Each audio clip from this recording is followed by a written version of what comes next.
बायकांचा cinema आहे आणि पुरुषांना नावं ठेवल्यानंतरच काय ते बायपण मोठं होतं असं नाहीये. तुझ्या मार्फत मी सांगतो, या तिघांना घेऊन नोव्हेंबर 2024 ला आपला पुढचा सिनेमा ऑन आपल्याला घेऊन.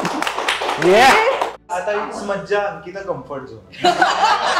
व्हरायटी येऊन जाऊन तू ही जी व्हरायटी आता मागितलीस ती घरी गेल्यावर तुला मिळत असते. एवढी मज्जा एवढी मज्जा आली की कोणाला आलीच.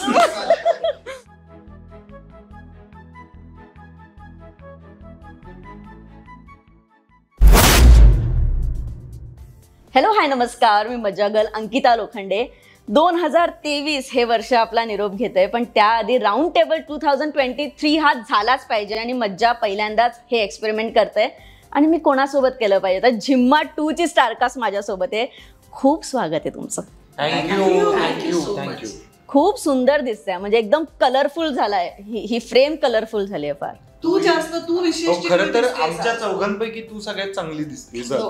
आणि दुसरी गोष्ट म्हणजे सुरुवातीला आता हे जे छान मांडून ठेवलंय ते तसंच राहील याची गॅरंटी आम्ही देऊ शकत. ओके, आपण ती आता म्हणाली राऊंड टेबल, हे स्क्वेअर टेबल. हो, मग त्याला आम्ही जरा कर्व दिलाय. सो झिम्मा 2 इतका मस्त सुरू आहे, म्हणजे अजूनही प्रेक्षक भांडतायत की आम्हाला चित्रपट बघायचा, आणि अजूनही तुमच्याकडे ते DMs आणि मेसेज येत असतील. छोटे खाणे आम्ही सेलिब्रेशन करणार आहोत. आपण मॅक्रोन्स खाऊन आधी तोंडगोड करूया. विचारणार होतो, हे पहिले चॉकलेटचं मी उचललं तुझ्या म्हणण्यानुसार. हो नाही, मी आल्या हिला विचारलं हे आपल्यासाठी.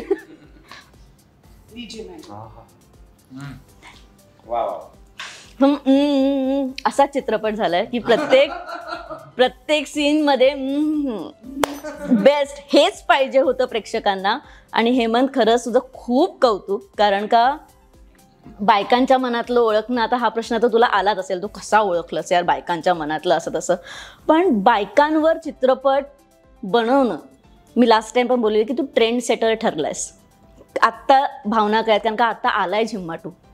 आता खरं तर खूप छान वाटतंय याच्यासाठी, कारण झिम्मा 1 नंतर झिम्मा 2 करू असं कधी ठरलेलं नव्हतं. आणि तो करताना भीती जास्त होती, कारण आधीच्या भागाला प्रेक्षकांनी एवढं छान डोक्यावर घेतलं होतं, खूप भरभरून लिहिलं होतं, म्हणजे लांब लचक. आता पण एका बाईंनी ऑफिसला पत्रकं पाठवली, म्हणजे प्रत्येकाची पत्र माझ्याकडे आलेली आहेत आणि प्रत्येक पात्राचं आणि असं पानभर लिहिलंय. सो असं होतं ना की लोक एवढं रिलेट करतायत, लोकांना एवढा आपल्या जवळचा विषय वाटतोय, ही पात्र आपल्या घरातली वाटतायत. सिनेमा केल्याचं खरं यश हे आहे असं मला वाटतं, कारण दरवेळेला आपण लहानपणापासून जेव्हापासून सिनेमे बघतो तेव्हा आपण इमॅजिन करतो की माझं घर असं असेल, माझ्याकडे ती गाडी असेल, माझे कपडे असे असतील, माझा हेअरकट असा असेल. हे आपण लहानपणी खूप इन्फ्लुएन्स व्हायचो, आजही होतोच. तर अशा चांगल्या पद्धतीने जर आपण ऑडियन्सला इन्फ्लुएन्स करू शकतोय तर ते मला वाटतं सगळ्यात मोठं यश. अगदीच. पण मी ताईंकडे येईल. ताई, हे वर्ष खरंच धडाकेबाज झालंय, कारण का व्हॅक्युम क्लिनर सारखं नाटक प्रेक्षकांनी उचलून धरले. प्रेक्षकांचा रिस्पॉन्स नाटकामध्ये नेहमीच मिळतो, पण चित्रपटासाठी मी पुण्यातला प्रीमियर बघितला, तुझ्या डोळ्यात पाणी होतं जेव्हा प्रेक्षक टाळ्या थांबवत नव्हते. तर हे वर्ष आता जेव्हा तू मागे वळून बघते, काय सांगशील? नाही, खरंच मला 2023 खूप काही दिलं. सगळ्यात महत्वाचं जे कलाकाराला हवं असतं, प्रेक्षकांचं प्रेम, ते प्रचंड मिळालं. I am blessed. आणि एक जाता जाता म्हणजे वर्ष संपता हा जो सुखद धक्का म्हणावा असं मिळालाय. कारण धक्का अशासाठी की आम्हाला ना नेहमीच सगळेजण की बाबा सिक्वेल येतो तेव्हा असं होतं, मग ते तुमच्या अपेक्षा पूर्ण झाल्या नाहीत तर तसं होतं, असं ऐकलेलं होतं. त्यामुळे जरा टेन्शन होतं. आणि जाता जाता हे जे काही धुडूम झालं आणि आम्ही सगळेजण खूप खुश आहोत. म्हणजे आणि मी जास्त खुश आहे, कारण दोन्ही नाटक पण छान चालू आहे आणि सिनेमा पण छान चालू आहे. त्यामुळे मी जास्त खुश आहे आणि मी ह्याच्यासाठी पूर्णपणे प्रेक्षकांचे आभार मानते, मनापासून आभार मानते मी त्यांचे. अगदीच. पण मी आज अशी काय म्हणतात निर्माते म्हणून गप्पा मारणार आहे, कारण का या वर्षात क्षितिजोग हे नाव बॉलिवूडमध्ये जेवढं धडाकेबाज किंवा धुडूम झालं बॉलिवूडमध्ये, तेवढंच मराठीमध्येही झालं. पण मला एक ना प्रश्न विचारावा वाटतो की या वर्षात आम्ही दिग्दर्शक निर्मात्यांना हाऊसफुलच्या पाठीवर म्हणजे ते फोटो घेतानाही बघितले, स्क्रीन्स मिळत नाहीये म्हणून सोशल मीडियावर लिहिता नाही बघितलं आणि मला सुसाईड करावं असं वाटतंय असं एखादा दिग्दर्शक म्हणतो आम्ही तेही बघितलं. पण या वर्षात तुझा इतका मोठा चित्रपट जेव्हा तू बघतेस की प्रेक्षकांचा रिस्पॉन्स मिळतोय, कॉन्टेंट, आत्ता तुला किती वाटतं की मराठीत नाही कॉन्टेंटच बॉस आहे? कॉन्टेंटच बॉस आहे, तो सगळीकडेच बॉस आहे. आणि फायनली म्हणजे चांगली फिल्म आपण ज्याला म्हणतो, हिट फिल्म ही एक गोष्ट असते, चांगली फिल्म त्याला content is always the big boss. म्हणजे ते नसेल तर मग बाकी सगळं फ्रिव्हिलस आहे. पहिले 2 दिवस वावा होते फिल्मची, नंतर लोक फिल्म विसरतात. हो, ती बॉक्स ऑफिसवर खूप छान करेल. मला गंमत ह्याची वाटते जेव्हा फिल्म तुमची आठवते. मला मजा ह्याच्यात येते की झिम्मा 2 बरोबर झिम्मा 1चे डायलॉग्स लोक आम्हाला बोलून दाखवतात. एक्झॅक्टली. तेव्हा मला असं वाटतं की लोकांच्या मेमरीत अजूनही झिम्मा 1 आहे. त्याचं आणि झिम्मा 2चं तेव्हा तुम्ही असं म्हणाला होता झिम्मा 1 मध्ये आता असं आहे. हे जे काय म्हणतात अजूनही आठवणं आहे ना लोकांचं, ते मला वाटतं खूप महत्वाचं आहे. कॉन्टेंट खूप महत्वाचं आहे. आय वॉज लकी डेफिनेटली मी म्हणेन, कारण की काही जे निर्माते दिग्दर्शक हे म्हणतात की स्क्रीन्स मिळत नाही किंवा काहींना काहीतरी बरं वाईट करून घ्यावं असं वाटतं. It's really sad. I think आपण सुद्धा सगळ्यांनी मिळून, म्हणजे प्रेक्षक तर येत आहेत मराठी सिनेमांना. आपण आता याच वर्षी बायपण पण आला, याच वर्षी वेड पण आला, प्रेक्षक येत आहेत. आपण आपले वेस थोडेसे बदलून बघायला पाहिजेत. निर्माते म्हणून, दिग्दर्शक म्हणून, कलाकार म्हणून सगळ्यांनी मिळून हे काम करायला हवं असं मला वाटतं. आणि मराठीला त्याचं स्थान मिळायला पाहिजेच इन एनी केस, हे माझं म्हणणं आहे. म्हणजे माझी फिल्म आता हाऊसफुल चालत असली तरी सुद्धा महाराष्ट्रात मराठीला प्राधान्य मिळायला पाहिजे ह्या मताची मी अजूनही आहे. आणि खूप बरं वाटतं मला. 2023 has been a great year for me सगळ्याच बाजूनी. म्हणजे प्रेक्षकांचा प्रतिसाद, जसं निर्मिती मावशी आता म्हणाली की झिम्मा 2 लाही मिळाला, रॉकी और राणीलाही मिळाला, माझ्या कामाला मिळाला, दोन्हीकडे. निर्माती म्हणून तर मी खूपच जास्त खुश आहे यावर्षी. अगदीच. आणि म्हणजे हे मॅक्रॉन्स खाल्ल्याचा इतका फायदा झालाय की सिद्धार्थकडे येणार आहे मी, कारण का सिद्धार्थ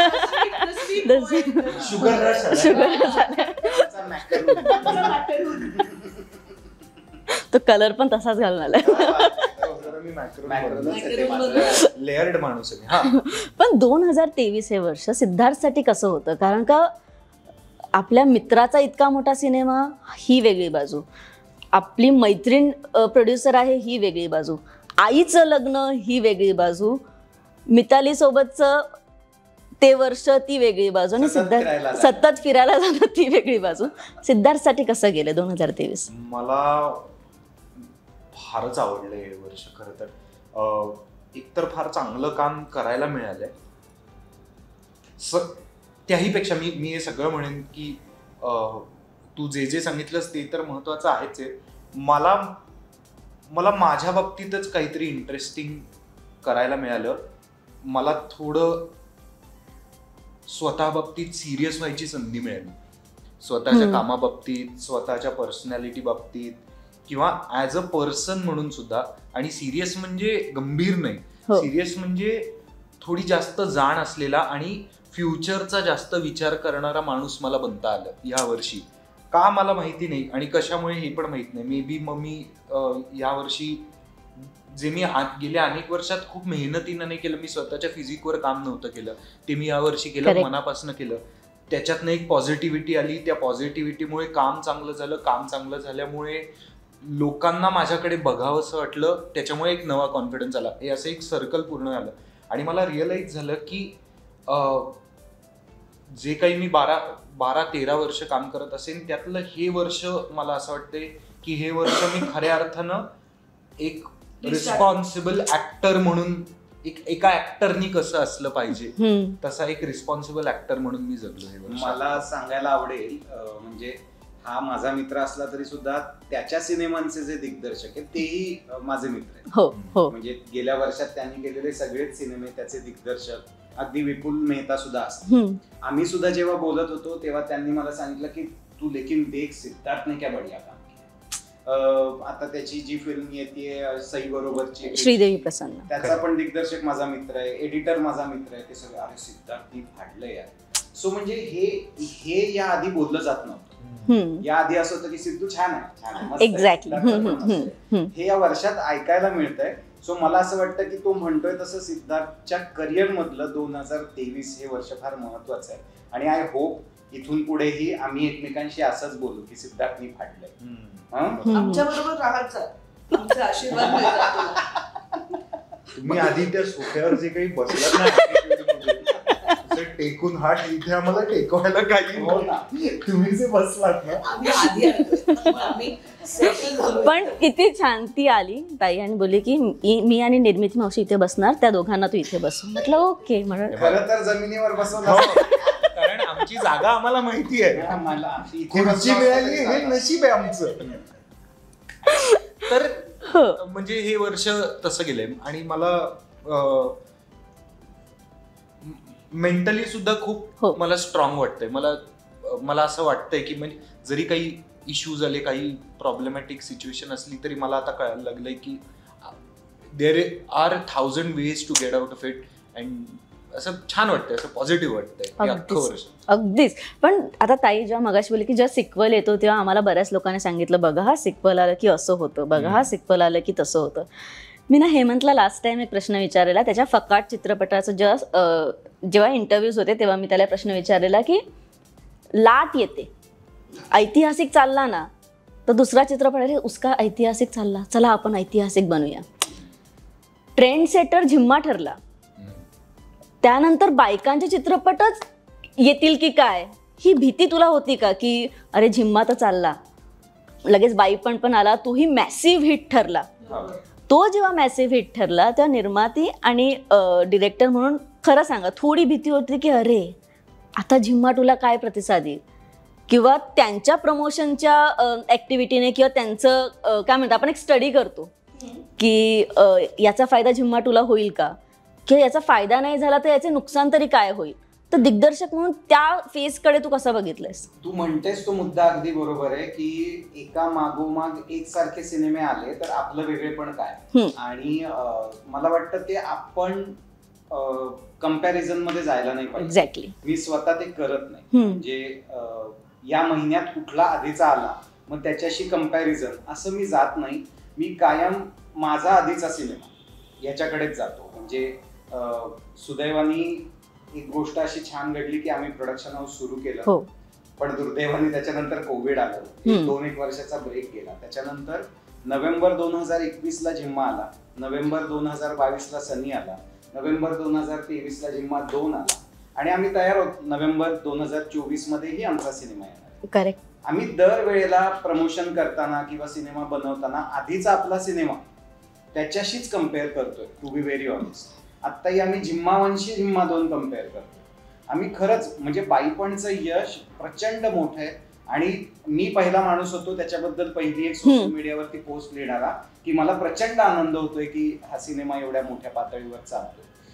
पण आता वेळ चालला म्हणून मी वेळ नाही बनवू शकत. म्हणजे मी बनवूच शकत नाही, ते रितेशजीच बनवू शकतात किंवा बाईपण सारखा विषय केदार दादाच बनवू शकतो, ते मी नाही बनवू शकत. सो त्याच्यामुळे मग याचं दडपण घ्यायचंच काही कारण नाही की आपण तसं होईल का आपलं. आणि मग तसं म्हणजे काय, तर तसं म्हणजे आकड्यांचं गणित. करेक्ट. की एवढा आकडा त्या सिनेमाने केला तर त्याच्यामध्ये नाही ना रमलं तर जास्त मजा आहे. आपण आपल्याशी स्पर्धा करत राहावी. आता झिम्मा 2 नंतर जो पुढचा सिनेमा असेल त्याची झिम्मा 2शी स्पर्धा होईल, कारण त्याचं दिग्दर्शक निर्मिती आम्ही करणार. त्याच्यामुळे मग ते असं होणार की हा झिम्मा 2 पेक्षा चांगला आहे ना, ओके फाईन, मग काही जो बाईप्रधान सिनेमे म्हणजे येत आहेत, फिमेल ओरिएंटेड फिल्म्स येत आहेत, ह्याचा मला आनंदच आहे. आपण असं अजिबात म्हणत नाही की मेल ओरिएंटेड सिनेमे येतात. नोबडी टॉक्स लाईक दॅट की फक्त सगळे पुरुषांचे सिनेमे आले का, तर पुरुष हिरो असतो 2-4 लोकांना मारतो, एक हिरो. Nobody talks like that. So what is the problem? As long as गोष्ट जसे इतके पुरुष आहेत तशा एवढ्या बायका आहेत. म्हणजे आता बाईपण मधल्या 6-7 बायका, झिम्मातल्या 6-7 बायका, झिम्मा 2 मधल्या 7 बायका, ह्या प्रत्येकीचा वेगळा प्रॉब्लेम आहे. बरोबर. किंवा वेगळे इश्यू आहेत किंवा वेगळ्या गोष्टीत ते आनंद शोधतात. त्यामुळे ऍज लॉंग एज विषय चांगला आहे, ऍज लॉंग एज मला काहीतरी नवीन बघायला मिळतंय त्याच्यात, मग ते 7 बायका एकत्र येऊन हॉरर करतायत का 7 बायका एकत्र येऊन कॉमेडी फिल्म होतीये का सोशल होतीये का ड्रामा होतीये, as long as it's different I am very happy. Correct. मला खूप आनंद आहे बायकांचे सिनेमे येत आहेत, मला काहीही प्रॉब्लेम नाही. सगळे मारामारीचे सिनेमे येतात असं नाही आपण म्हणत. बरोबर. सगळे हा. आनंदाने बघून बसून हो, बघतात हो, हो. मारामारीचे सिनेमे, हो कारण वेगळे वेगळे असतात, वेगळ्या हो. पद्धतीची मारामारी असते. तसंच आहे ते. म्हणजे मला आय एम व्हेरी हॅपी की बायकांचे सिनेमे येतात आणि येऊ देत. खूप बायका आहेत, everybody has a different story to tell, so might is it. खूपच I am very happy about. अगदीच. पण ताई, कोणत्या एक मुद्दा उमगलाय किंवा कळलाय या प्रमोशन दरम्यान किंवा या फिल्म दरम्यान की बायकांना हाही त्रास असतो, किंवा कोणी येऊन सांगितलंय किंवा असं काही झालंय? खरं आम्हाला ना खूप खूप सारे मेसेजेस येत आहेत, म्हणजे मुली किंवा बायका त्यांच्या आयुष्यात घडलेले खूप किस्से आम्हाला सांगतायत. ते त्यांचे पर्सनल असल्यामुळे आम्ही ते तसे शेअर नाही करू शकत आहोत. पण एका मुलीने US वरून मेसेज केला होता ढोमीला, जर तूच सांग तो किस्सा. सो त्या मुलीनी US मध्ये फिल्म पाहिली. ओके. कारण US मध्ये खूप वाईड रिलीज झाला आपला सिनेमा, म्हणजे प्रॉपर थिएटरला लागून आणि असे सगळे शोज झाले. सो ती म्हणाली की मी तिथे पाहिला आणि मी माझ्या आईबाबांना सांगितलं की पुण्यात सगळी कामं सोडा हातातली आणि जाऊन हा सिनेमा बघा, कारण तिची आई व्हीलचेअरवर आहे आता. सो तिचं असं म्हणणं होतं की मी सिनेमा पाहिलाय, व्हीलचेअरवर जाणं म्हणजे आयुष्य संपलं नाही, तिथूनही तू आयुष्य जगू शकतेस, छान राहू शकतेस. आणि ते दोघं आम्हाला, सुदैवाची गोष्ट अशी की आम्ही थिएटर व्हिजिट करत असताना ते दोघं आम्हाला तिथे भेटले.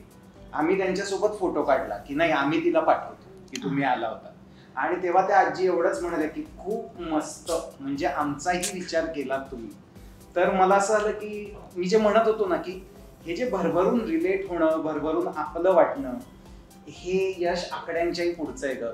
मग सगळे आकडे छोटे वाटतात. अगदीच.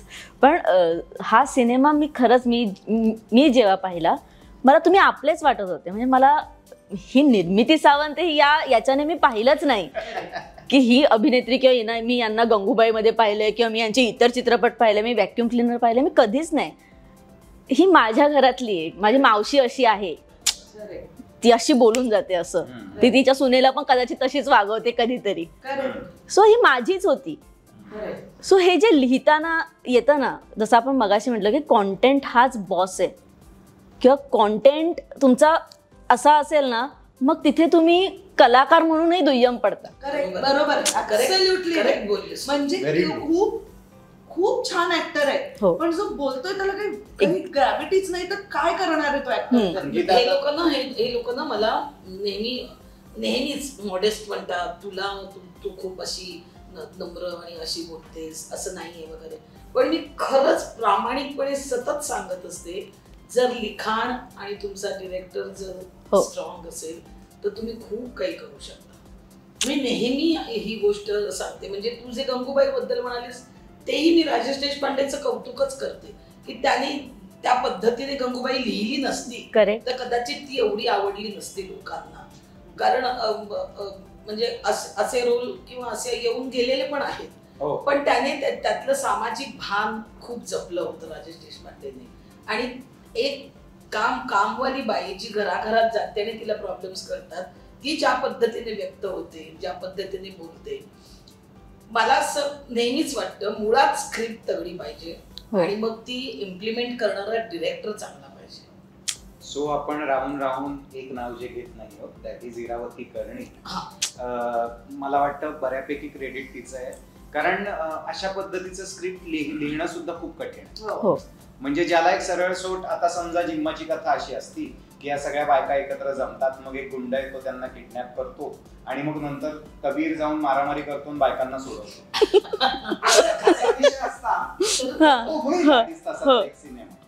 पण विषय काय आहे हेच सांगता येत नाही बघ. आज जर आपण बसलो, जिम्माचा विषय काय नाही, प्रत्येकीची एक वेगळी कथा आहे आणि मग छान त्याची गुंफण आहे आणि मग छान असं प्रवास आहे. ह्याच्या पलीकडे कथाच काही सांगता येत नाही. सो हे इतकं अवघड काम आहे, ते तिने खूप सुंदर लिहिलंय, गुंफलंय. आणि संवाद, मला असं वाटतं इरावतीचे डायलॉग्स इतके छान, ते नाहीतर ते इतके पॉप्युलर झालेच नसते. बऱ्याचदा आपल्याकडे एकदम फालतूतल्या लाईन्स वर्क होतात. एक्झॅक्टली. हो, मी तुझं कौतुक करायचं हेच कारण आहे. एरवी मी काही उठसूट कौतुक करत नाही, तुझं कौतुक करायचं हेच कारण आहे की हा आणि इरा बसून ते सगळं करून घेतात. त्यामुळे त्यालाही माहित असतं हे काय होणार आहे, हे काय दिसणार आहे. आणि मग तो तसं पिक्चरायझेशन करतो. त्यामुळे मला थँक्यू सो मच. थँक्यू इरा, थँक्यू डोम्या. आणि आलं बापरे, झालं तुझं बापरे. इरा बाबतीत आणखी महत्वाची गोष्ट अशी आहे की जे खरंच कानावर पडलं पाहिजे असं तिनं ओळ लिहिलेली आहे. एस्पेशली बायकांच्या समस्यांबाबतीत, सिच्युएशन्स बाबतीत किंवा अडचणींबाबतीत. म्हणजे सिनेमामध्ये बायकांचा सिनेमा आहे आणि पुरुषांना नावं ठेवल्यानंतरच काय ते बाईपण मोठं होतं असं नाहीये. जे तुम्हाला झिम्मा 2 मध्ये किंवा झिम्मामध्येच ओव्हरऑल तुम्हाला कणभरही बघायला मिळणार नाही. यात चांगले पुरुष आहेत, यात आहेत चांगले पुरुष की ज्याला मिस यू म्हणते. तिचा नवरा गेलाय पण तिच्या आयुष्यात आलेला पुरुषही चांगला आहे. कबीर खूप चांगला आहे. पहिल्या भागातला मी निखिल चांगला समजूतदार होता. सो असं कुठेही नाही की पुरुष वाईट आहे. आत्ताच्या भागातला सुद्धा ॲलिस्टर हेल्पफुल आहे. आईवर, आपल्या वहिनीवरती प्रचंड प्रेम असलेला माणूस आहे. मला आठवतंय ही प्रतिक्रिया फार महत्वाची आहे. काही पुरुष मंडळींनी फोन करून सांगितलंय की बरं झालं बाबा हा सिनेमा पाहिला, नाहीतर हा एक बाईचा छाप असलेला सिनेमा असं म्हणून हे होतं. पण मी हा सिनेमा पाहून मला असं झालं, अरे हा बाईचा नाहीये सिनेमा, हा पुरुषांनी कसं वागावं हे सांगणारा सिनेमा. की बाई चांगली होऊ शकते जर पुरुष चांगले असते. वा, म्हणजे नाही अगदीच. पण ना आता मी हल्लीच अशोक मामांसोबत एक इंटरव्ह्यू केला, तो तुम्हाला मज्जाच्या चॅनलवर बघायला मिळेलच. बोलता बोलताना मामा एक वाक्य बोलले की जे माझ्या ना एकदम आपल्या एक मनात राहतं ना, प्रत्येक इंटरव्ह्यूमध्ये किंवा संभाषणातून एक वाक्य असं माइंडमध्ये राहतं की मराठी प्रेक्षकांना माझा चित्रपट बघायला या हे सतत सांगणं हे मराठीचं दुर्दैव आहे. की माझा चित्रपट तुम्ही या बघायला. या वर्षी बरंच असं झालं की या या या. एका बाजूला निर्माती, डिरेक्टर, आर्टिस्ट म्हणून ते योग्यही आहे की सांगितलंच पाहिजे प्रेक्षकांना. पण एका बाजूला असंही वाटतं का की कुठेतरी आपलं कनेक्शन सुटत चाललंय प्रेक्षकांसोबत. म्हणजे मला मामांचं म्हणणं, त्यांचं जे म्हणणं आहे ते मला कळतंय.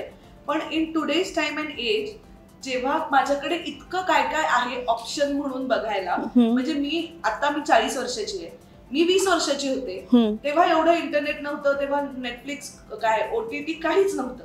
तेव्हा सिनेमा लागला की तो बघायला जायचा. शनिवार रविवार काहीतरी यायचे ते, नाहीतर जस्ट झी वगैरे चॅनल सुरू झाले होते तेव्हाही फिल्मचे चॅनल्स नव्हते. आता खूप आहे ऑप्शन बघायला.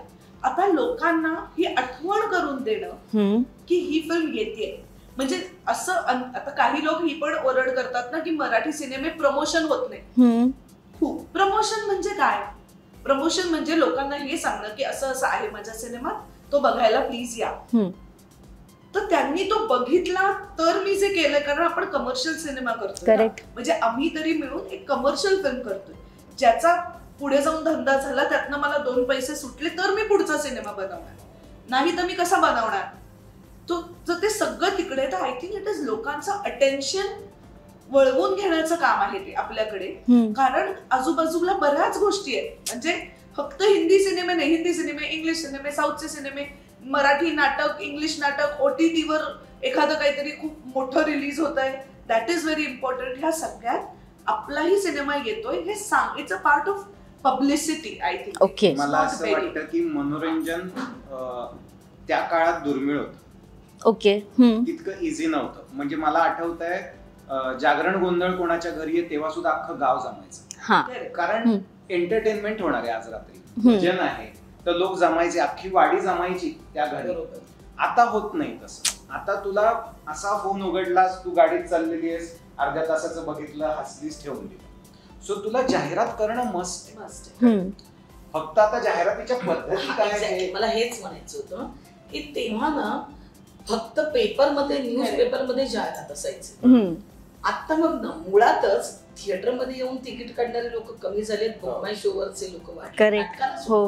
सो आपल्याला त्या पद्धतीने आता जाहिरात करावी लागते आणि त्यात हे या आमच्या नाटकाला, या आमच्या सिनेमाला असं सांगावं लागतं. म्हणजे त्या सगळ्या पद्धती बदलल्या आहेत आता. तुम्ही आता मला इट्स मज्जावर आल्याशिवाय मला सांगता येत नाही प्रेक्षकांना की हा चित्रपट हिट झालाय बरं का झिम्मा 2, त्यामुळे आता तुमचं राहिलं असेल तर बघा तुम्ही, असं मला इथे येऊन सांगायला लागतंय खरं. तेव्हा कसं होतं की फक्त पेपरमध्ये जाहिरात दिली एक की लोक यायचे, लोक नाटकाला यायचे आणि मग ते फुल व्हायचं नाटक. ते बदललंय आता त्या सगळ्या गोष्टी, त्यामुळे या गोष्टी करायला लागतात. अगदी. सिद्धार्थ, तू कसा बघतोस या सगळ्या? मला असं वाटतं की आता ओव्हरऑलच म्हणजे आमच्या जनरेशन मधल्या लोकांना सुद्धा आणि निर्मिती मावशीच्या जनरेशनच्या, सुहास मावशीच्या जनरेशनच्या लोकांना सुद्धा आता एकतर शॉर्ट फॉर्मॅट सगळं बघायची खूप सवय झालेली आहे. ओके. सगळं भयंकर शॉर्ट फॉर्मॅट व्ह्यूइंग सुरू झालेलं आहे. सो नाव आता तू जेव्हा इंटरव्ह्यू काढशील तेव्हा तुझी स्पर्धा, unless and until you tell people की लाईक करा, सबस्क्राईब करा, they are not going to subscribe to your channel. You will have to tell them to subscribe because they will forget that there is a subscribe button. Otherwise, they will just swipe it up. Correct. हे असंच आहे. So आता entertainment मला 30 सेकंदातही मिळतीये. Reel बघा, swipe केलं पुढचं reel आलं, 30 second झाले, संपलं. काय आता 7 सेकंदांचे व्हिडिओ सुद्धा आपल्याला कधी कधी एंटरटेनिंग वाटायला लागले. त्याच लोकांना माझा 2.25 तासांचा सिनेमा बघायला आपल्या घरातनं उठून, तुमच्या सोफ्यावरनं उठून, मोबाईल बाजूला ठेवून बघा हे सांगायला येण्यासाठी विचार कर किती लेवलची पब्लिसिटी कॅम्पेन करावी, म्हणजे किती मोठं पब्लिसिटी कॅम्पेन करावं लागेल अशा इंडस्ट्रीमध्ये जिथे ट्रेडिशनल मोठाले प्रोडक्शन हाऊसेस नाही आहेत. करेक्ट. अशा इंडस्ट्रीमध्ये this is not Yashraj, this is not humongous studios किंवा डिझनी वगैरे सारखं असं नाही आहे. हे आमचं नवीन प्रोडक्शन हाऊस आहे. त्यांना आता जिओ स्टुडिओज आल्यामुळे थोड्या गोष्टी सोप्या झाल्या असतील, पण त्या टेक्निकली सोप्या झाल्या. जे क्रिएटिव्हली आरडाओरडा करून सांगणं आहे ते तर करणं भागच आहे. त्याचं तू काय करशील. म्हणजे आता विचार कर, आम्ही 7 नोव्हेंबरला आमचं प्रमोशन सुरू केलंय. आज काय तारीख आहे? आज इयर एंड. आम्ही अजूनही प्रमोशन करतोय जिम्मा 2चं. रिलीज होऊन सुद्धा झाला, आता 5वा आठवडा आहे. तो सुपरहिट चालून सुद्धा आम्ही झालाय. But why we are promoting, का आम्ही प्रमोशन करतोय? Do we want bigger numbers? Yes, म्हणजे आम्हाला सगळ्यांना हवेच आहे. But it's not about the numbers now. आता till the end, till the last show आमचा सिनेमा थिएटरला आहे तोपर्यंत we will keep doing this. की आम्ही कोणाच्या स्टोरीज आल्या तरी त्या आम्ही रिशेअर करणार, पोस्ट करत राहणार. कारण आता लोकांचं या सगळ्या गर्दीमध्ये, OTTच्या किंवा शॉर्ट फॉर्मॅट्सच्या या सगळ्या गर्दीमध्ये लोकांचं अट्रॅक्शन घेणं has become very difficult also आणि व्हेरी इम्पॉर्टंट ऑल्सो. की दिस इज सिनेमा, बिगर स्क्रीन, दिस म्हणजे ही खूप वेगळी गोष्ट आहे. आणि आता बघ ना, आता पूर्वी असं व्हायचं बघ, 125 आठवडे, 250 दिवस, जुबली, सिल्वर. एका शुक्रवारचा खेळ झालाय आता. सो जर एका शुक्रवारचा खेळ आहे तर त्या शुक्रवारच्या आधी केवढी मेहनत करावी लागेल. वर्ड ऑफ माउथनी ग्रो होईल वगैरे असं काही राहिलं नाही. पुढच्या आठवड्यात कोणीतरी येणार आणि खाऊन टाकणार. सो त्याच्यामुळे स्पर्धा एवढी आहे. म्हणजे आत्ताही वी आर, परत एकदा काय म्हणतो, देवाचे आशीर्वाद आहेत की 51 दिवस चित्रपटगृहात पूर्ण करू असं दिसतंय. करेक्ट. हे किती चांगलं आहे. म्हणजे हा माइलस्टोन अनेक दिवसांनी आपल्याला मिळतोय, हे जास्त महत्वाचं आहे. जिम्मा 1नी 100 दिवस पूर्ण केले. चल आता आपण 51 दिवस हा पहिला टप्पा बघतोय. उद्या 75 झाले तर आम्ही पार्टी करतो. कारण हे दुर्मिळ झालंय. आता कुठलाही सिनेमा टिकत नाही 75 दिवस नि 100 दिवस. 2 आठवड्यात सिनेमे हिट होतात किंवा नाही होत. करेक्ट. म्हणजे इथं ते रिकवर देअर मनी और दे डोंट. फार 4 आठवड्यात.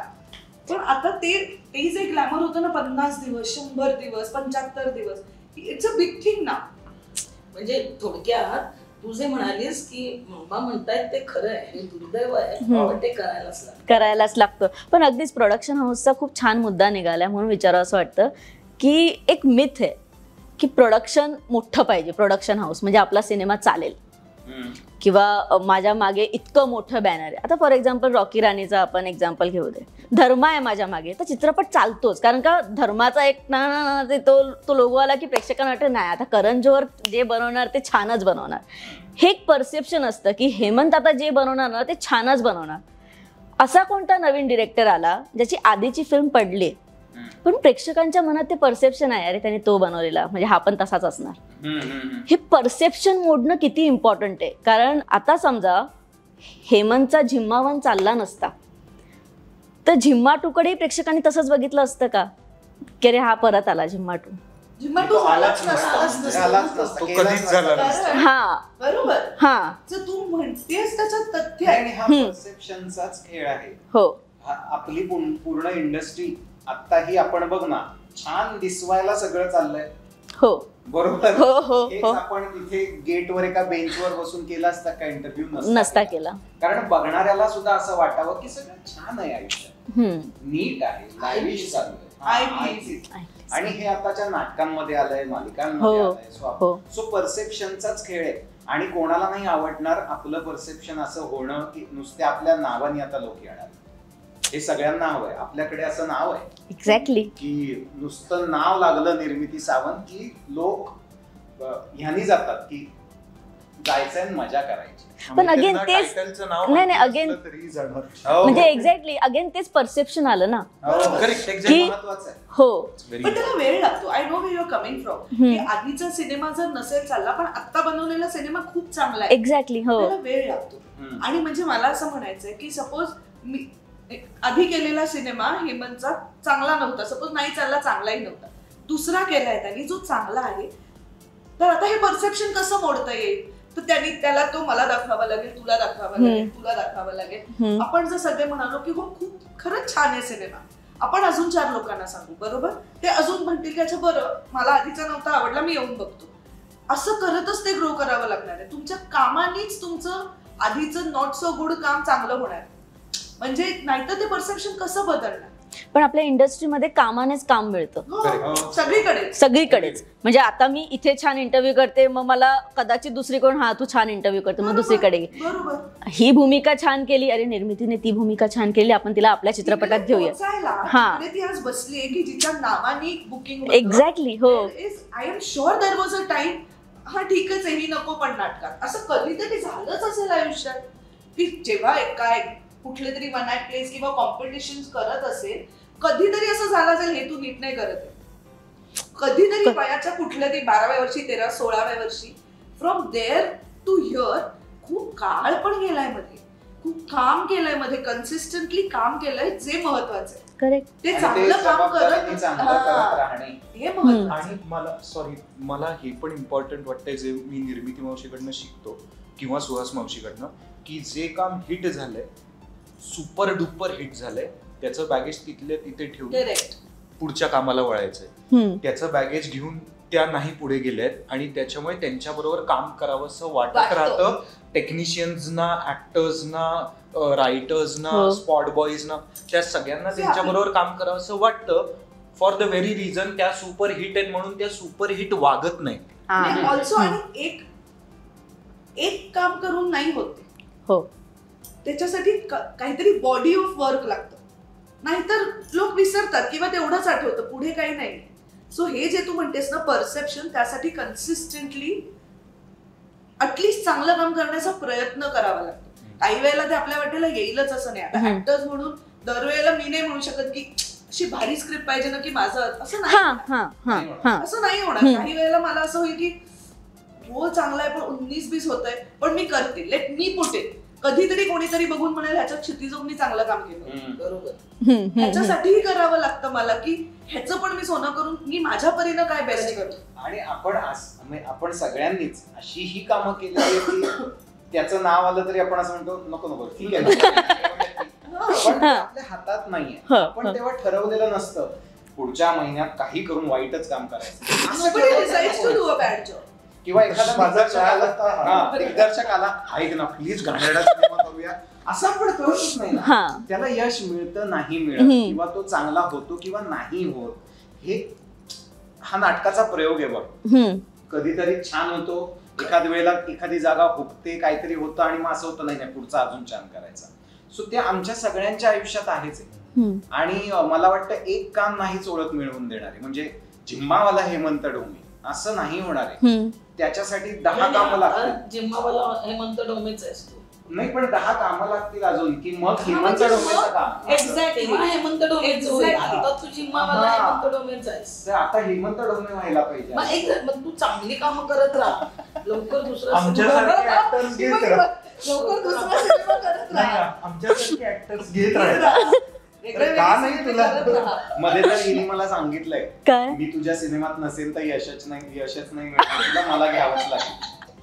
आता काय बोलायचं आहे? बोलल्यावर काय ते इमोशनल ते यशही मला बोलता येईना. नाही पण हे सगळं ठीक आहे, पण मला हेमंत तुला विचारायचं आहे की खूप कम्फर्ट झोन येतो सिद्धू सोबत.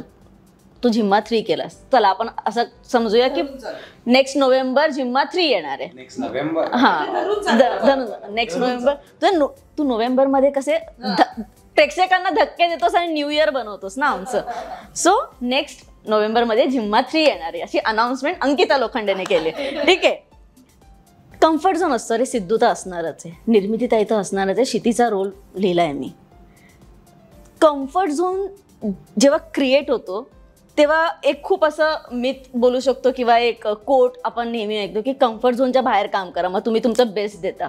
पण आपल्या इथे ना आपण कम्फर्ट झोन शोधत असतो, कारण का तुला माहिती आहे की याचे फ्लॉज काय आहेत, किंवा तुला माहिती आहे की हा कुठे चुकणार आहे, किंवा हा रोल दिल्यानंतर सिद्धू काय करणार आहे. किंवा सेम इथे पण असू शकतं, किंवा इथे कम्प्लिटली अपोजिट पण असू शकतं की ही बाई बापरे सरप्राईज पण करू शकते आपल्याला. अशा वेळेला हा कम्फर्ट झोन मोडणं किती इम्पॉर्टंट आहे तुझ्यासाठी?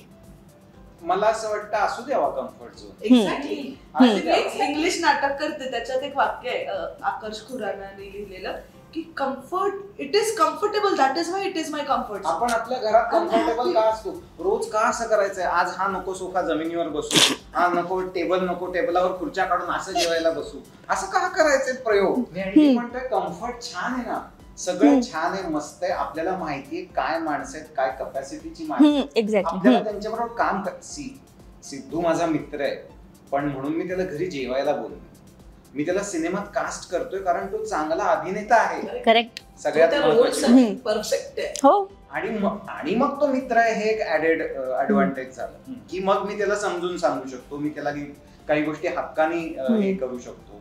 निर्मिती मावशीच्या बाबतीतही तसंच आहे. म्हणजे आता मधला सिनेमा मी केला तेव्हा तिच्यासाठीचा रोल नव्हता चित्रपटात, पण असता तर मी तिलाच कास्ट केलं असतं आणि मी तिला फोनवर हे सांगितलं असतं कदाचित जिम्मामध्ये तुला 20 सीन होते, यावेळेला 10च आहेत, पण तू कर, तुला 10ची मजा येईल, मी गॅरंटी देतो. आणि तिनेही त्या कम्फर्टने केलं असतं की नाही हा मला उगाचच नाही बोलवणार, आता हा मला कदाचित चांगला. कम्फर्ट झोन मी सांगते तुला कुठे असतो माहितीये ना, की जेव्हा आर्टिस्टला माहिती असतं की हा डिरेक्टर आपल्याला वेस्ट नाही करणार. म्हणजे हा आमचा asking me for 2 scenes, त्या 2 scenes ना काहीतरी व्हॅल्यू आहे म्हणून मला बोलवलं त्या सीनला. तो आपल्याला, म्हणजे मी उदाहरण ह्याचंच देईन महाराष्ट्र शाहीचं, की जे काही 3 सीन्स होते ते म्हणजे माझ्यासाठी पण एक चॅलेंज होतं ते भाषा वापरणं किंवा काय. त्यामुळे मला माहिती असतं कम्फर्ट झोनच्या डिरेक्टर बरोबर काम करताना की आम्हाला वेस्ट नाही घालवणार, काहीतरी केलंय येऊन आपलं एक एंट्री असं नाही करणार, मग असू द्यावा की तो काय प्रॉब्लेम नाही. आणि तो तर कम्फर्ट झोनच्या बाहेर पण केलंय त्यांनी. रिंकू आहे आमच्या, ती कुठे त्याच्या कम्फर्ट झोन मधलं. डीओपी जो सनीला पहिल्यांदा भेटला मला तर माहिती नव्हता की कोण, म्हणजे सत्यजित श्रीराम नावाचा एक डीओपी आहे, कारण त्यांनी शूट केले होते पण सिनेमे यायचे होते त्याचे, वाळवी किंवा अजून आत्मपॅम्पलेट, पण तोही आउटसाइड द कम्फर्ट झोन. आता 2 सिनेमे केल्यावर पुढच्या वेळेला असं वाटेल अरे हा कम्फर्ट झोनचा आहे, आणि कम्फर्ट झोन करूनही पाहिलं 1-2 वेळेला की फारच आपण कम्फर्ट झोन मध्ये करतोय का, जरा हे काम वेगळ्याला देऊन बघू. आणि असं लक्षात आलंय काम आधी खाली नको ते बरं आहे आपलं. आणि मुळात जिम्मा 1 करताना आम्ही तरी कुठे होतो कम्फर्ट झोनचे. म्हणजे सिद्ध्या त्याचा मित्र होता, सिद्ध्या माझा मित्र होता.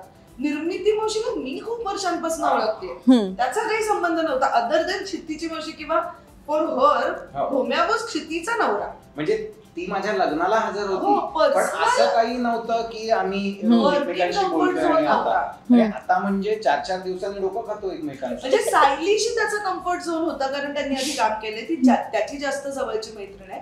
माझी नव्हती, माझी जिम्मा नंतर झाली. सो असं आम्ही तो माझ्या became comfortable. असावा, आपण कम्फर्टेबल असलो तर येऊन प्रेक्षक जे बघतील तेही कम्फर्टेबल होती. आणि आपण म्हणजे what is wrong with the comfort zone, काही चुकीचं काय आहे त्याच्यामध्ये? म्हणजे एवढं आपण करून तरी- काम वाईट होतंय ना. हा म्हणजे तुम्ही घाणेरडी कामं करताय यार कम्फर्ट झोन मध्ये, झोनच्या नावाने. मग नक्कीच निघा त्या कम्फर्ट झोन. मग तातडीने. definitely. हा. If you are challenging yourself in your comfort zone and if you are getting better as a person and as an artist, तर मला असं वाटतंय की ते कम्फर्ट झोन नाहीये, ते तुम्ही एक जग तयार करताय स्वतःच. आपण ऑकवर्डनेसला फार ग्लोरीफाय करतो. हो हो हो हो ग्लोरीफाईंग द स्ट्रगल. हे कन्क्लुजन असू शकतं याचं. हा हो खूप मला कष्ट पडले पण हो. छान झालं. कमी कष्टात असं खाली असं आहे. आणि It's not a happy तुझं thing. दाट आहे ना, तुझ्याशी आम्ही इतकं कम्फर्टेबली छान बोलू शकतोय. बऱ्याचदा माझं असं होतं की नको ना, हा इंटरव्ह्यू तूच कर ना, मी काय बोलू, म्हणजे it's like मी काय saying, सांगणार, पुढच्या वेळेला नको अंकिता, आम्ही तिच्याशी कम्फर्टेबली बोलतो. असं कसं झालंय? असं कसं चालेल? आम्ही अंकिता इतकं चालेल, कारण चांगली comfortably comfortably छान गप्पा. मजा येते, तर आता आम्हाला कम्फर्टेबल वाटतंय म्हणून ही नको. It doesn't make असं- sense. आता हीच मज्जा अंकिता कम्फर्ट झोन. तो मोडायचा का नाही? तो नाही मोडायचा. नको, माझे बॉस पण इकडे. थू हे फार निघालंय सध्या. थू हो, ते तोंडातच झालं. हो थू. पण चित्रपटासाठी थू हे इम्पॉर्टंट आहे, कारण का खरंच फार सुंदर सूर्य. पण आता जर जानेवारीमध्ये जाऊया, 2023च्या 23च्या मागे जाऊया आपण. एका शब्दात जर प्रत्येकाला सांगायचंय आपली चित्रपटसृष्टी किती बदलली आहे किंवा या वर्षी आपण काय प्रोग्रेस केलाय, तर काय सांगाल ओव्हरऑल? मला असं वाटतं आपण प्रेक्षकांना खेचलंय. ओके. हे नक्की. म्हणजे जे आधी फार कमी होत होतं ते यावेळेस म्हणजे एकाच वर्षात 2-2 बायकांचे चित्रपट चालणं काय खाऊ आहे का? करेक्ट. आपण प्रेक्षकांना आणले थिएटरकडे. हो, I think so. Also experiments होत आहेत मराठीत खूप, जे त्याचा प्रोग्रेस स्लो असला तरी इट इज प्रोग्रेस. म्हणजे वेळ मला माहितीये 22 मध्ये रिलीज झाला, त्याचा स्पीड होता 23 होता. एक्झॅक्टली. सो जनरल पीपल, लोकांनी वेड पण पाहिला, डोक्यावर घेतला, मग बाईक पण पाहिला, मग जिम्मा 2 पण पाहिला, मध्ये आत्मपॅम्पलेट सारखा फिल्म आली, वाळवी सारखी फिल्म आली. आता ह्या ज्या फिल्म सुभेदार आली, एक्झॅक्टली. हो. हा, म्हणजे असे तू बघशील तर ज्याला आपण चांगले सिनेमे म्हणतोय, जे हा जास्त म्हणजे मॉनिटरीली, हा मॉनिटरीली जास्त चालला, हा थोडा कमी चालला, हा खूपच चालला, हे तू सोडून दे. पण आता जी आपण 5-6 नावं घेतली ती एकमेकांपेक्षा खूप वेगळी आहेत. म्हणजे बाई पण भरी देवा आणि झिम्मा 2 किंवा झिम्मा 1 हे एकमेकांपेक्षा खूप वेगळे सिनेमे आहेत. सो माझं म्हणणं आहे की एवढे वेगळे सिनेमे हे चांगले सिनेमे म्हणून मराठीत बनतायत. कमी अधिक प्रमाणात त्याला प्रेक्षक जात आहेत. I think we are doing really well आणि we will keep doing well. या वर्षात जेवढ्या आकड्यांची सुद्धा कमाई झाली हो. कलेक्टिव्हली, हे सगळे सिनेमे ते कधी पाहिलेले नाहीये मराठी चित्रपटसृष्टी. सो त्यामुळे खूप छान वर्ष आहे, खूप पॉझिटिव्ह वर्ष आहे. आणि मला असं वाटतं की आता इथून पुढे ना जास्त धाडस करतील लोक, की लोकांपर्यंत पोहोचण्याचं, वेगळे सिनेमे बनवण्याचं. आणि मी निर्मिती मावशीच्या एका इंटरव्ह्यू मध्ये पाहिलं होतं की आपण खूप बजेटमध्ये अडकलेलो, तर ते बजेटमधून सुटायला मदत होईल. सी, जिओ स्टुडिओ सारखा एक स्टुडिओ मराठीत सिनेमे करतो आणि त्याला जर असे नंबर्स परत मिळायला लागले तर ते कदाचित म्हणतील नका बनवू 4 करोडचा सिनेमा, हा घ्या 7चा बनवा, कारण आम्हाला नंबरची गॅरंटी आहे. हे एका इंडिव्हिज्युअल निर्मात्याला शक्य नाही. स्टुडिओज, हा म्हणाला तसं, स्टुडिओज आणि मोठी मोठी प्रोडक्शन हाऊसेस जेव्हा मराठीत यायला लागले, आज आनंदेल राय, कलर येलो, त्यांनी गेल्या वर्षात कुठले 2 सिनेमे केले तर आत्मपॅम्पलेट सारखा उत्तम सिनेमा आणि झिम्मा 2. सो आता त्यांना एक बळ मिळेल की आपण चल 3रा मराठी सिनेमा करूया, आपण त्यांना बॅक करूया, जिओला मिळेल. सो खूप छान पॉझिटिव्ह वातावरण आहे आणि मला वाटतं इथून पुढे छानच होणार. अगदीच. आता आनंदही राय आपल्या कम्फर्ट झोन मध्ये. बरं सिद्धू, काय सांगशील? मला तेच वाटतंय, जे आता हे सगळे म्हटले तेच मला एक्झॅक्टली वाटतंय. एक्सपेरिमेंट्स होत आहेत, चांगले विषय हाताळले जात आहेत, चांगल्या विषयांवर पैसे लावले जात आहेत आणि प्रेक्षक चांगल्या विषयांना बघायला पैसे द्यायला तयार आहेत. See, it is very important. जे आमचं कायम आमचं एक बारीक गणित असतं की आता एखादी फॅमिली येणार, 4 जणांची येणार, म्हणजे त्याची मल्टिप्लेक्स मधली ती ट्रिप ही 2,000 रुपयांची हो होणार. अगदीच कमीत कमी म्हणजे काय रिक्षा टॅक्सी असेल हो. किंवा गाडी असेल, पॉपकॉर्न बिपकॉर्न सगळं सगळं सिनेमा हे सगळं बघून 2,000ची होणार. Was that time worth it हे त्याला वाटलं पाहिजे त्या फॅमिलीला. ती अख्खी फॅमिली आज एन्जॉय करून गेली. पैसा वसूल त्यातूनच आला. त्यांचा पैसा वसूल झाला. त्यांना असं वाटलं की हा हे भारी काहीतरी घडलेलं आहे, छान चाललेलं आहे हे. सो त्यांच्यासाठी भले त्या सिनेमानी कदाचित झिम्मा 2नी 100 कोटी नाही कमावला, पण त्या फॅमिलीसाठी तो मे बी आजपर्यंतचा सर्वोत्कृष्ट ब्लॉकबस्टर असू शकतो. आता सुपरहिट सिनेमा हे आमच्यासाठी म्हणजे कलाकारांच्या बाजूने किंवा फिल्म इंडस्ट्रीच्या बाजूने त्याची व्याख्या ठरलेली आहे. प्रेक्षकांच्या बाजूने ते कायम सब्जेक्टिव्ह आहे. त्यांच्यासाठी कुठलाही एक काहींच्या आता आत्म पॅम्फलेट मे बी त्याचं कलेक्शन तेवढं नसेल, पण काही लोकांसाठी तो ब्लॉकबस्टर सिनेमा आहे, तो आउटस्टँडिंग सिनेमा आहे, त्यांच्यासाठी झालाय तो. आणि आता काय होऊ लागलंय, आता हे दिसायला लागलंय की तुझा हिंदीतला किती मोठा सिनेमा का असे ना, त्याच्या बरोबरीनं भले त्या मोठ्या सिनेमाने शोज खाल्ले तरी सुद्धा मराठी सिनेमा पडला नाहीये. म्हणजे निघून नाही गेलाय की अरे हा मोठा सिनेमा आला आणि हे तर गेलंच. म्हणजे झिम्मा 2 रिलीज झाल्याच्या दुसऱ्या आठवड्यात ॲनिमल आणि सॅम बहादूर सारखे 2 ह्युमंगस सिनेमे आले. म्हणजे ब्लॉकबस्टर, म्हणजे त्या दोघांचे म्हणून 1,000 कोटींची कमाई आहे. पण झिम्मा 2 शोज कमी झाले विच इज प्रिटी एव्हिडंट, पण हल्ला नाही. जे शोज होते ते सगळेच्या सगळे 100% कॅपॅसिटीनं शोज भरले. आणि ते कशामुळे झालं तर प्रेक्षकांमुळे. प्रेक्षक आले, प्रेक्षकांना यायचंय.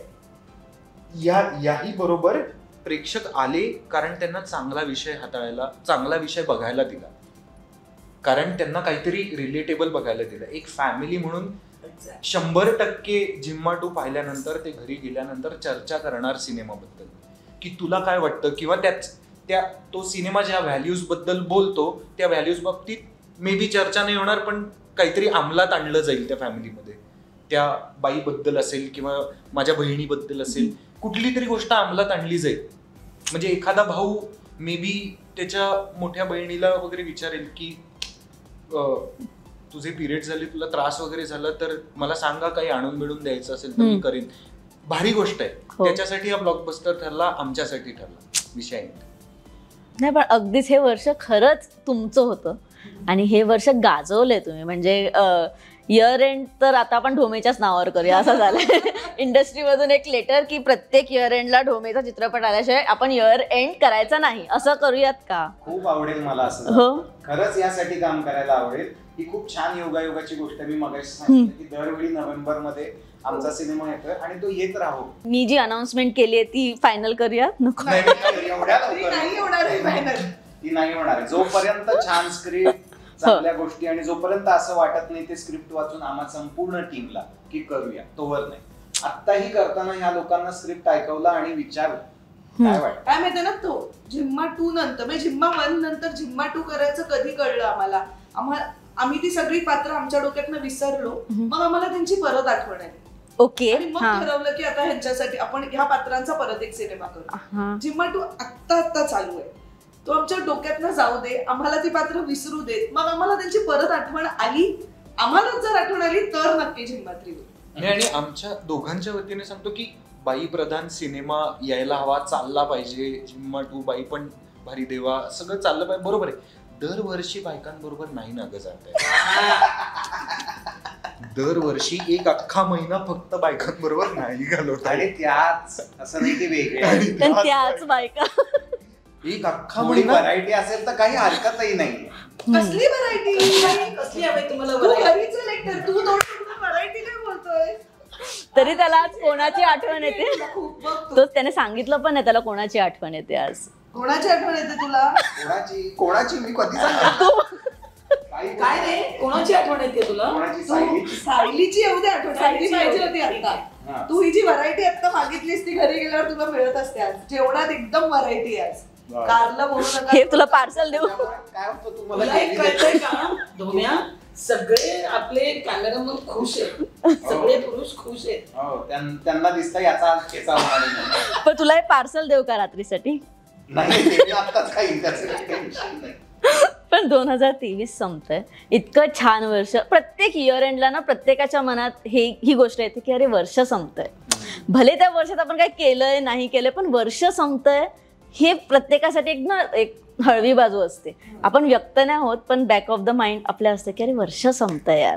या वर्षात कटाक्षाने टाळलेली एक गोष्ट कोणती? टाळलेली? हा, की नाहीच केली बाबा ही वर्ष. ह्या वर्ष टाळलंच नाहीये. काय काय नाही या वर्षात. मी सांगू का? काही लोक वा वा. आम्ही गेल्या वर्षी हे ठरवलं होतं दोघांनी की टॉक्सिक माणसं टाळूया. काही लोक आणि ती टाळले. माणसं टॉक्सिक त्यांच्यामुळे नसतील, त्रास होतो. पण ज्यांचं आमचं इक्वेशन म्हणजे टॉक्सिक झालेलं असू शकतं, ती आयुष्यात त्यांच्या खूप चांगली असते, तो but this relationship is turning out to be toxic. तर नको. आपल्याला त्रास होतो भेटून किंवा त्याचा एक होत असेल आपल्यामुळे, म्हणजे असं याला काही नाही. अर्थच नाहीये ना. आपली एक मैत्री आहे आणि दर आठवड्याला त्रासच होतो त्या मैत्रीचा. हा. नको ती. आणि त्याच्यापेक्षा मग असं फील, ही जी वाईब येते की आपलं छान होणार आहे, त्यांच्याबरोबर कॉन्टॅक्ट वाढूया, कम्फर्टेबल हो. Comfort zone. येस. ताई काय सांग? काही नाही बाई, मी काही टाळलं नाही. मी काहीतरी टाळायचं होतं मला. काय ना काय खाणं ते नाही काय. ते नाही. टाळायचं पण ते होत नाही. हा. एक हे केलंस, आम्हाला गिफ्ट देणं हो. टाळलंस. पार्टी आम्हाला पार्टी देणं टाळलं. जिम्मा gift वनला. देणं टाळलं. हा. तू खरं सांग आता, तू ऑडियन्स म्हणून सांग, सगळ्यात जास्त जिम्मा वनला, हा टूच बोलतच नाही मी, वनला सगळ्यात जास्त कौतुक कोणाचं झालं? ताईंचं. जिम्मा टूला सगळ्यात जास्त कौतुक कोणाचं झालं? मी एक खूप क्लिअर सांगते. मी माझ्या काय म्हणते, ये मेरा रोजी रोटी, तर मी इथे बसून सांगते. जेव्हा ट्रेलर आउट झालेला, दिवाळीचा दुसरा दिवस होता, ट्रेलर आउट झाला, आम्ही सगळे रिपोर्टर होतो, आमच्या तोंडातून एकच आलं की अरे अख्खा ट्रेलर याच बाईचा आहे. करेक्ट. मग चित्रपटात काय असेल? ट्रेलर पासूनच मला सगळीकडे निर्मिती सावंतच दिसली. करेक्ट. बरोबर. कारण का ती चित्रपटात तशी आहे. मग तुझं आता म्हणणं सांग की तिला गिफ्ट द्यायचं की नाही? कशाबद्दल? जर ती एवढी सगळ्यांना आवडते तर तिला द्यायचं की नाही? तुझे ट्रेनर बनणार आहेत म्हणून रात्रंदिवस यांनी प्रेक्षकांना गिफ्ट दिलंय तू म्हणून. एक्झॅक्टली. हा तेच. एक मिनिट. हा, माझ्या बाजूने जे माणूस पहिला येतो परीक्षेत, तो त्याला आपण म्हणतो की नाही तू पहिला आला, आम्हाला पार्टी दे. बरोबर. त्याला नो, आमच्यात तो देतो. त्याला देतात तो. ही कधी देणार आहे आम्हाला पार्टी? आणि ही हे टाळते. गेल्या वर्षी गेलं यार. आता मी काय करणार माहिती, जिम्मा 3 जेव्हा कधी बनेल ना, त्याचं आता चला, आता जिम्मा 3च्या आधी निर्मिती सावंतनी 1, 2 आणि 3 ची आधीच पार्टी द्यायची, मग आम्ही जिम्मा 3 करायला घेऊ. हे ठरलंय आता. बरं, हे कन्फर्म. पण तुम्ही गिफ्ट द्या. अरे यार, किती वाईट वाटतं माझ्या. नाही पण एक साडी, एक इयरिंगचा सेट आणि एक गळ्यातलं एक झालं पाहिजे. म्हणजे ते तर वाटून घ्या ना. काय तू काय असा चकित झाल्यासारखं बघतोस? तू साडी घे. भागेल असं मला वाटतं. अच्छा, मला वाटलं ती हे आम्हाला देणार आहे. कशाला तुला साडी काय करायची? मी तेच म्हणलं. हा, ओके. तू साडी देशील. प्रेम दे. मी तुला प्रेम मी तुझं कानातलं कधी खाली पडलं मी माझ्या नाही पडत कधी कानातलं खाली. पण नाही, पण खरं सांगू, त्या चित्रपट ताई तू गाजवलायस. मी खरं सांगते, खरंच.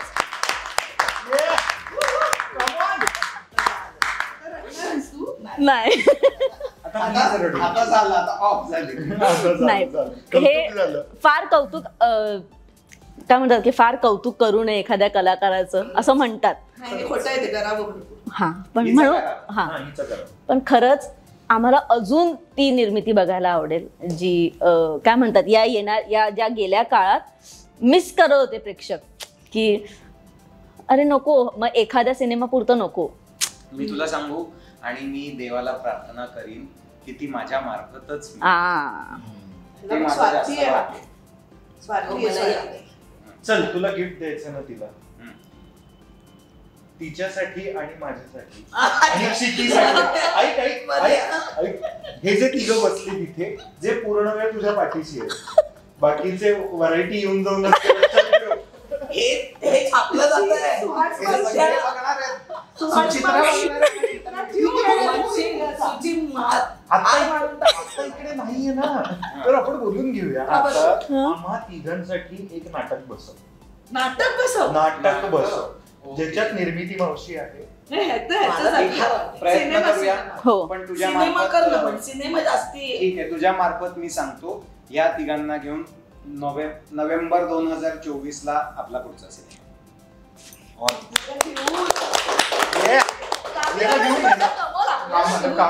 काम मिळालं. तोंड गोड कर. पहिले तिखट खातो.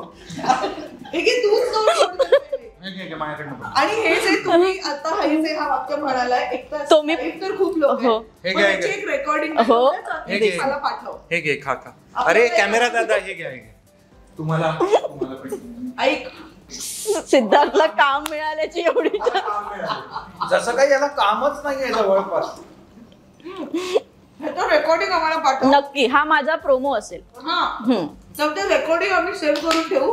तुला जरा काय झालं की आता ऐकवणार मी. हे बघ हे कधी होणार आहे. नाही, आपण त्याला सेंड करत राहायचं. एवढंच एक क्लिपिंग तयार सांगू का? हे क्लिपिंग देच, पण हेही क्लिपिंग दे की ह्यांनी तारखा द्यायला हव्यात. 1 2 3. नाही, थांब ते देऊ रे. हे जे क्लिपिंग आहे ना, हे आपण ह्याला नाही पाठवायचंय, आपण इतरांना पाठवायचं. आधी आपल्या ग्रुपवर टाकूया. हे बघ, तुझ्यामुळे आम्हाला काम मिळालं आणि त्याच्या उरलेल्या बायका आहेत त्या आमचा जीव घेणार आहेत. ह्याचा स्पेशल आम्हाला काय त्याचा की. पण हे इतकं छान असताना चित्रपट शूट करताना कंटाळाच आला नसेल, हे मी सांगू शकते. अगं तू मेकिंग बघितलं? हो. आणि आम्हाला माहितीही नव्हतं. मला ते काय केलंय ते मी कधी काय शूट करत होतात तुम्ही. मीच ते बघून एवढी हसली की हे कधी केलं होतं. मी तुला चिडवत होते. मी करत होतो एनर्जी वाजलेत, रात्रीचा 1 वाजला एनर्जी.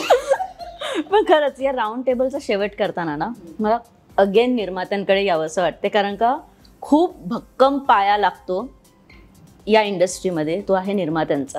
तुम्ही स्ट्रॉंग असाल ना, तर मग येणारे कितीतरी वर्ष मराठी इंडस्ट्री इतकीच ठामपणे उभी राहू शकेल.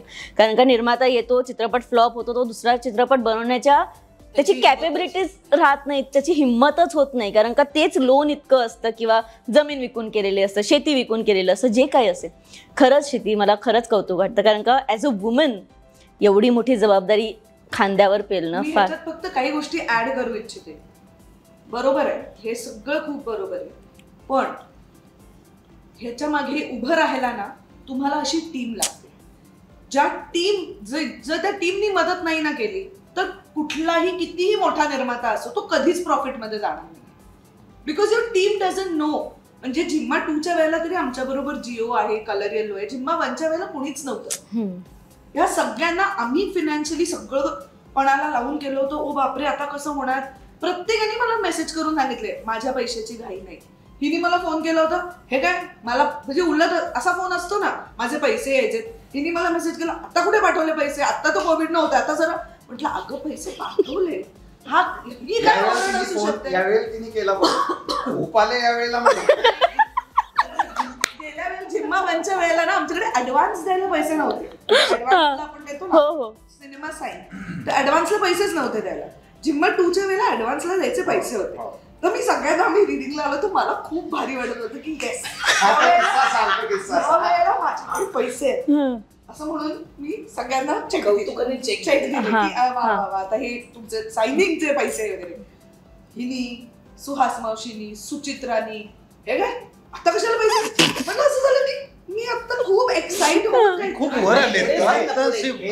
त्याच्या पुढे आठवड्याभराने, असं नाही की दुसऱ्या दिवशी, हिने आठवड्याभराने पाहिला असणार. 10 दिवस बाई तो चेक. हा छान छान छान. सहीच नाही केली. सेम झालं सायली संजीव. तिने पण 15 दिवसांनी की अरे ते मला एक चेक दिला होता क्षितीनी, पण त्याच्यावर क्षिती सही करायला विसरले. सो म्हणजे एक्साइटमेंट एवढी. मला तिथे सांगितलं सगळे जमले, हा बाई काय विसरायच्या आधी सगळ्यांना सायनिंग आजच द्यायचं, छान पॉझिटिव्हली सुरू करूया. अगं पण सह्या करशील की नाही, चेक दिले सगळ्यांना. सो हे जे निर्मात्यांचे म्हणतेस ना, जे बऱ्याच वेळेला सगळं विकून करतात, मला नेहमी वाटतं की तुमच्या टीमला कॉन्फिडन्स मध्ये घ्या. तुमच्या टीम म्हणजे त्या टीम मधल्या ऍक्टर्सना पण माहित असतं की मी हे काम करताना मी जर एवढे पैसे घेतोय, हे काम करताना मी जर एवढे पैसे घेतले तर हे सगळं जुळून येऊन कदाचित चांगलं होईल का, आणि पुढे जाऊन त्यांनाच न फसवणं. आता हे ना हर एक की नियत पे डिपेंड करते. पण मला वाटतं की सगळ्या टीमनी मिळून नाही केलं तर एकटा निर्माता काहीही म्हणजे किती करोडोंनी माझ्याकडे पैसे असतील तरी सुद्धा एकटा निर्माता जेव्हा हे सगळं करायची जबाबदारी अख्खी टीम त्याच्यावर ढकलते ना, तेव्हा तो धडपडणारच आहे. As long as the team stands together and says की we want the film to work, तेव्हाच ती फिल्म उभी राहणार, तेव्हाच तो निर्माता उभा राहणार. माझ्या नशिबाने मला तिन्ही वेळेला ग्रेट टीम मिळाली की जी स्वतःचे पैसे लावल्यासारखं काम करते, आणि त्याच्यामुळे मी अजून सिनेमे करू शकेन. आणि मला हे नक्की माहितीये ज्यांना असं वाटणार नाही की सिनेमा मोठा आहे, ती माणसं कन्सिस्टंटली माझ्या सिनेमात नसतील. करेक्ट. म्हणजे उपयोगच नाहीये ज्यांचा मला किंवा सिनेमाला तो मोठा करण्यात, तो प्रॉफिटेबल करण्यात. कारण मी पुढे सिनेमे करत राहिले तरच आम्हा सगळ्यांनाच कामं मिळणार आहेत ना. बरोबर. म्हणजे नुसतंच एका माणसाच्या जीवावर नाही होत. So the team is important. ज्यांना वाटत नाही सिनेमा मोठा ते नको, जे काही लोक टाळले तसं येते अशा लोकांना मी टाळत राहणार, आणि जे टीम म्हणून काम करतात ते असतील. आणि म्हणजे आता या सगळ्या प्रमोशन दरम्यान आम्ही ऍक्टर्स म्हणून किंवा निर्माता दिग्दर्शक म्हणून नाव खूप पुढे आलेलं आहे, पण there is a set of people की ज्यांची नावं पुढे नाही आली आहेत, जी यांनी नेमलेली आहेत आणि त्यांना विश्वासात घेऊन त्यांनी एक प्रोडक्शन हाऊस म्हणून टीम तयार केलेली आहे. म्हणजे इथे पण एक आम्ही जिला मिनी क्षिती म्हणतो ती इथे उभी आहे. प्रचिती इकडे ये पटकन. प्रचिती हाय हाय. सांग की आम्ही किती चांगले आहोत. खूप छान. आम्ही किती चांगले आहोत. सगळेच खूप छान आहेत. म्हणजे हे बॉस सारखे तर बिलकुल नाही वागत, लाईक खूप टीचर सारखे मला समजून टीचर. Yes, very nice. म्हणजे ऍक्टर सुद्धा खूप चांगले आहेत. खरंच मी बाकीच्या इथे पण जेव्हा काम केलं आणि इथे जे काम केलं, it's very different. It's a very family feeling. खूप छान मजा आली आम्हाला खूप काम करताना. किती छान. ती प्रिपेअर्ड नव्हती. म्हणजे ही आली तर ही आली किंवा आमचा चीफ आला विशाल पोळाला, तर ह्या सगळ्यांनी जॉब म्हणून काम नाही केलंय की हा दिस म्हणजे they did there job for the very reason की हे काहीतरी भारी घडणार आहे याच्यावर त्यांचा विश्वास की सिनेमा हा खूप भारी आहे. सगळ्यांनी म्हणजे राईट फ्रॉम एव्हरी पर्सन की हा सिनेमा फार भारी असणार आहे म्हणून त्याच्यावर काम केलंय. आणि हा भारी सिनेमा बनवणारे लोकही चांगले आहेत, हा ऍडेड बोनस. पण या इंटरव्ह्यू मधून, या राऊंड टेबल मधून मला एक गोष्ट कळली आहे की मराठी इंडस्ट्रीला फार फार लोकांना असं करतात की अरे मराठी चित्रपट आहे, हा जो ऍटिट्यूड आहे ना, अरे मराठी चित्रपट आहे, हा कुठेतरी कमी होत चाललाय. हिंदी आला किंवा साऊथचा एखादा चित्रपट आला, आपण डोळे वाचून जेव्हा बघतो तेव्हा मराठी चित्रपट डिस्कार्ड करूच नाही. एक्झॅक्टली. दादासाहेब फाळके असं चित्रनगरीचं नाव आहे, त्यामुळे यू कांट डिस्कार्ड. जिथे हिंदीचे सेट लागतात अगदी. दादासाहेब फाळके चित्रनगरी असं आहे, त्यामुळे ते पोहोच नाही शकत. आजही साऊथ म्हणा, बंगाली म्हणा, गुजराती म्हणा, सर्वोच्च पुरस्कार दादासाहेब फाळके पुरस्कारच आहे. सो त्याच्यामुळे हे कधीच आपण बदलू शकत नाही. हे बघ, प्रत्येक इंडस्ट्रीची फेज असते. हिंदीनीही ती पाहिली. 90च्या दशकात एवढं भीषण काळ होता की कुठला सिनेमा चालेना. गुजरातीनी एक काळ पाहिलाय, बंगालीनी एक काळ पाहिलाय, पण प्रत्येक वेळेला ती इंडस्ट्री वर आलेली आहे स्वतःत बदल करून. आणि ते मला वाटतं नेचर आहे, निसर्गाचाच तो नियम आहे की तुम्ही कुठेतरी खाली खाली खाली जाता, मग तुम्ही पुन्हा नवे होता आणि पुन्हा वर येता. आणि मला वाटतं ही सुरुवात आहे. पोस्ट कोविड हा जो काळ आहे मराठी चित्रपटसृष्टीचा, मला वाटतं प्रयोग वाढले. सिद्धू म्हणाला तसं जबाबदारी लक्षात घेऊन काम करणं वाढलं. सो होणार आहे, छान होणार आहे. आणि एक काळ असा येईल की मराठीचाच दबदबा असेल. अगदीच. म्हणजे एक काळ असा येईल की मराठीची ही फिल्म रिलीज होते का, तर एक महिना आपण मागे जरा थांबूया. जे आपण डोळे वाचून बघणं म्हणतो, आणि मला आवडेल ते आपल्याच सिनेमाचं झालं तर. वा वा, अगदीच अगदीच. आणि इंटरव्ह्यू चालू होण्याच्या आधी मला निर्मिती ताईंनी असं सांगितलेलं की आपण जरा मज्जा करूया प्लीज. ताई, कसा वाटला इंटरव्ह्यू? एवढं चांगलं असं वाटलं. एवढी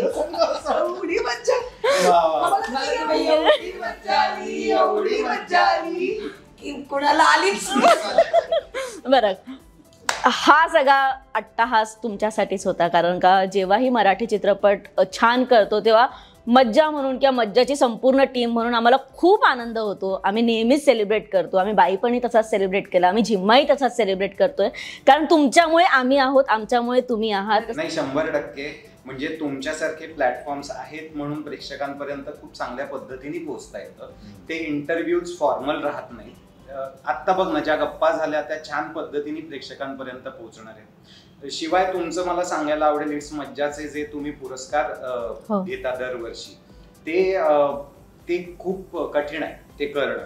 म्हणजे दरवर्षी चित्रपट निवडायचे, त्यांना पुरस्कार द्यायचे, हे सगळं तुम्ही खूप छोटी टीम असताना खूप मोठं काहीतरी करत असता.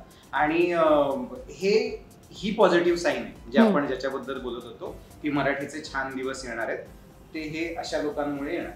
खूप मस्त. आणि सगळ्याचा शेवट एक स्त्री म्हणून, कारण का झिम्मा 2 हा बाई पण साजरा करतोय, स्त्री म्हणून आज प्रेक्षकांना सांगायचं असेल तर तू काय सांगशील? हे वर्ष या स्त्रियांसाठी जर तुला डेडिकेट करायचंय. हे नाही, प्रत्येक वर्ष म्हणजे खूप वेगळ्या स्त्रियांसाठी नाही, तुमच्या घरातल्या स्त्रियांना सेलिब्रेट करा, दॅट इज इनफ. कारण हे वर्ष, गेलं वर्ष, येणारं वर्ष बाई तिच्या घरासाठी किंवा तिच्या कामासाठी खूप काही करते. मी पुरुषही करतो, मी अजिबात डिनाय करत नाहीये, पण बाईला खूप जास्त चॅलेंजेस ऍक्सेप्ट करून ते करावं लागतं. त्यामुळे गेलं वर्ष बाईसाठी चांगलंच होतं, पुढचंही वर्ष तिचंच असणार आहे. So celebrate and respect the woman in your life. बाकी सगळं पेरिफेरियल आहे. रोज उठून गुलाबाची फुलं दिली नाहीत तरी चालेल, एकदा थँक्यू म्हणाला दिवसातनं तरी इनफ आहे. खूप मस्त. थँक्यू. तू एवढंच म्हणतोस फक्त, तू कधीतरी गुलाबाची फुलं नाही, तू फक्त थँक्यू म्हण. तू हा वेगळ्या टाईपचा ना. मला एक संदेश नक्की मिळालाय तुझ्या मार्फत, बायकांवर प्रेम. पुढच्या वर्षापासून आपण व्हरायटी प्रेम सुरू करूया. छान. अगदीच. पण एक लास्ट त्याला विचारू, पण कोण तू? कोण म्हणजे तू आज इकडे ह्याला ठेवून घेशील, खूप व्हरायटी हवी. एकटा राहा इकडे ह्यांच्या बरोबर, तुमच्यापैकी कोणीतरी घेऊन जायला घरी जेवायला. झिम्मा 3 साठी वेगळा दिग्दर्शक शोधायला आणि नाटकासाठी पण जे नोव्हेंबरमध्ये येणार आहे. पण खरंच थँक्यू सो मच, तुम्ही इथे आलात आणि इतका छान वेळ दिलात आणि तुम्ही एन्जॉय केलं. हे बघून आम्हाला आणि हे जे माझे कॅमेरामॅन आहेत किंवा टीम आहे त्यांना खूप आनंद झाला आणि त्यांच्या चेहऱ्यावरून मला दिसतंय, कारण का एक छान काम झालं. तुमचे चेहरे कसे दिसतात तसे आज आमचे चेहरे दिसणार आहे, कारण का मस्त काम झालं, चांगला झाला. Thank you very much. थँक्यू सगळ्या अख्ख्या इट्स मज्जाच्या टीमला थँक्यू सो मच. कारण out of the box interviews होता तिकडे काय. चांगले प्रश्न होते. हा, छान होतं. खूप नवीन प्रश्न होते. भूमिकेचा अभ्यास कसा केला वगैरे असं नव्हतं. खूप मजा आली. म्हणजे वी वॉन्टेड टू टॉक. त्यामुळे thank you very much for really good question. Thank you, मज्जा आली. थँक्यू. आणि तुम्हाला हा व्हिडिओ आवडला असेल तर लाईक करा, शेअर करा, कमेंट करा आणि सबस्क्राईब नक्की करा. आमच्या सिनेमाला या, हेच म्हणतोय आम्ही. आणि प्लीज झिम्मा 2 जर बघितला नसेल तर प्लीज बघा आपल्या जवळच्या थिएटरमध्ये, कारण का मराठी चित्रपट येतोय आणि तो आपण सगळ्यांनीच बघितला पाहिजे. आणि तिकीट फारसं नाही, आपण देऊ शकतो. 100%. थँक्यू सो मच आणि तुम्हा सगळ्यांना all the very best. Thank you. Marathi चित्रपटसृष्टीतील लेटेस्ट अपडेट्स आणि गॉसिपसाठी आमच्या चॅनेलला सबस्क्राईब करा आणि बेल आयकॉन दाबायला विसरू नका.